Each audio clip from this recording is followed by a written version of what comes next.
Au sommaire, ce soir, un rassemblement d'opposants qui dégénère à Kinshasa. Des mécontents dispersés par des gaz lacrymogènes. Ils protestaient contre un possible projet de modification de la Constitution RDC qui, selon eux, pourrait permettre à l'actuel président Félix Tshisekedi de se maintenir au pouvoir au-delà de son dernier mandat. Et bonsoir à tous. Plusieurs opposants congolais ont donc été blessés aujourd'hui à Kinshasa lors d'une manifestation contre un très possible projet de changement de la Constitution. Un rassemblement dispersé par la police après quelques heures entre les protestataires et des militants pro-gouvernement. Reportage TV5 Monde sur place, Clément Diroma avec Dadi Songozo et Véronique Pérez. Des véhicules en flammes, encore inanimés, au milieu d'affrontements entre des manifestants et la police devant le Parlement à Kinshasa. Et un homme au centre de l'attention, l'opposant congolais Martin Fayulu, le visage et la chemise ensanglantés. Contacté par TV5 Monde, il affirme avoir été frappé par des policiers.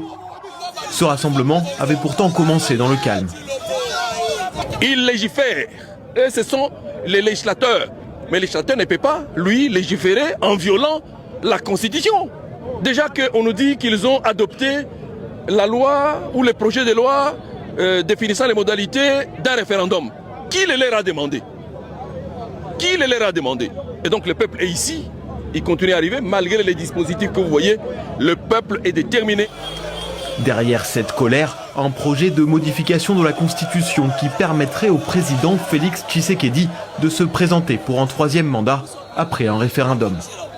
Je n'ai pas sollicité le troisième mandat, mais je vous le dis, si le peuple veut que j'ai un troisième mandat, j'accepterai. Après cette déclaration début mai, les principaux partis de l'opposition se sont rassemblés au sein de la coalition Article 64. Ils accusent le président de vouloir se maintenir au pouvoir au-delà du terme de son second mandat, en 2028. Le 9 juin dernier, l'Assemblée nationale a adopté une proposition de loi sur l'organisation d'un référendum. Une opération ville morte avait déjà été organisée avant cette journée de vendredi, la plus violente. Face aux opposants, des soutiens du président et du projet de troisième mandat voulaient aussi faire entendre leur voix. Nous voulons défendre notre pays contre ceux qui veulent prendre le pouvoir par la force. Voilà pourquoi nous sommes descendus dans la rue pour nous opposer à eux. Selon l'opposant Martin Fayulu, 45 autres manifestants ont été blessés, y compris plusieurs figures de l'opposition. Vous êtes sur France 24 et vous avez raison. Bienvenue dans votre journal de l'Afrique. À la une ce soir, la tension monte en RDC autour du projet de révision constitutionnelle. À Kinshasa, un rassemblement de l'opposition contre une réforme qui pourrait ouvrir la voie à un troisième mandat à Félix Tshisekedi a été dispersé par la police. Plusieurs opposants, dont Martin Fayulu, ont été blessés lors d'affrontements avec les militants pro-gouvernementaux. Et pour en parler, nous recevrons le secrétaire exécutif du parti de Martin Fayulu, l'SID France et président fédéral, il s'appelle Patrick Bambo. On ouvre ce journal en allant à RDC où l'opposition poursuit sa mobilisation contre le projet de changement de la Constitution porté par la majorité au pouvoir. Elle accuse Félix Tshisekedi de vouloir se maintenir au pouvoir au-delà de son second mandat qui expire en 2028. L'opposition a appelé ses militants à tenir un sitting à Kinshasa, mobilisation dispersée par les forces de l'ordre. Les précisions de notre correspondante Aurélie Bazaraki-Bangoula. Ce sont des leaders de l'opposition avec des chemises tachées de sang soutenues à bout de bras par des militants que nous avons vus aujourd'hui à Kinshasa. La plateforme de l'opposition C64 qui regroupe des principaux opposants a appelé à un sit-in devant le Palais du Peuple pour dénoncer le projet de changement de constitution porté par la majorité au pouvoir. Alors le sit-in a été interdit devant le Palais du Peuple par les autorités, mais elles l'ont autorisé sur un terrain un peu plus loin. Un important dispositif policier a été déployé dans la zone. La situation s'est finalement tendue quand des centaines de manifestants se sont dirigés vers le Palais du Peuple. Les forces de l'ordre qui ont quadrillé les environs ont dispersé la foule. Martin Fayulu, Delis Esanga et quelques militants ont été blessés. Le siège de l'SID, le parti de Martin Fayulu, a été saccagé, selon les militants, par des policiers et des membres se réclamant des forces du progrès, ces militants proches du pouvoir. Ce vendredi à Kinshasa, l'opposition réunie au sein de la coalition 64 s'est mobilisée contre les projets de changement de la Constitution. Initialement prévus devant le Palais du Peuple, les manifestants n'ont pas atteint l'hémicycle. Une manifestation qui a ravivé les tensions autour de la loi sur l'organisation du référendum récemment adoptée à l'Assemblée nationale. Le sens que nous accordons à cette manifestation, c'est le sens de la résistance. Pour résister face au projet diabolique de l'Union sacrée de vouloir changer la Constitution.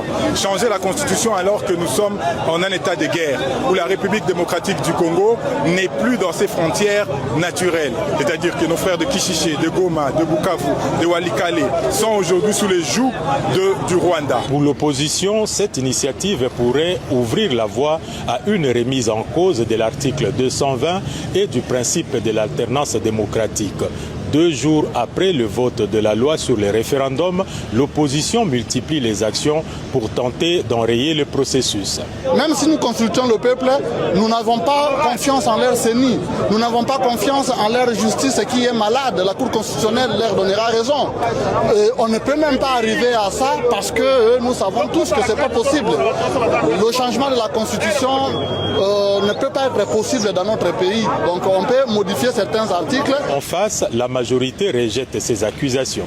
Elle rappelle que le référendum est un mécanisme prévu par la Constitution et qu'aucun débat ne devrait être interdit dès lors qu'il respecte les procédures légales.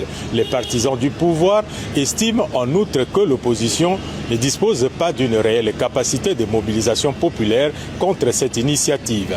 Parce que dans une ville de 15 millions d'habitants, mobiliser 300 personnes pour un sit-in, ça démontre bien que en face de la majorité, il n'y a rien.